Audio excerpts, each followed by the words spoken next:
నిప్పుకొచ్చని ప్రేమ మాట కూడా చెప్పకుండా నిప్పుకొచ్చని ప్రేమ మనసు కూడా దాచనంత చీకటంతా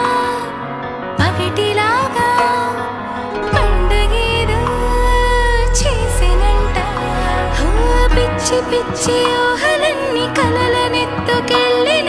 కొత్త కొత్త కవితలన్నీ పెదవి మీదకొచ్చినంట కళ్ళు కూడా మూయకుండా కలవరింత కలవరింత వచ్చనంట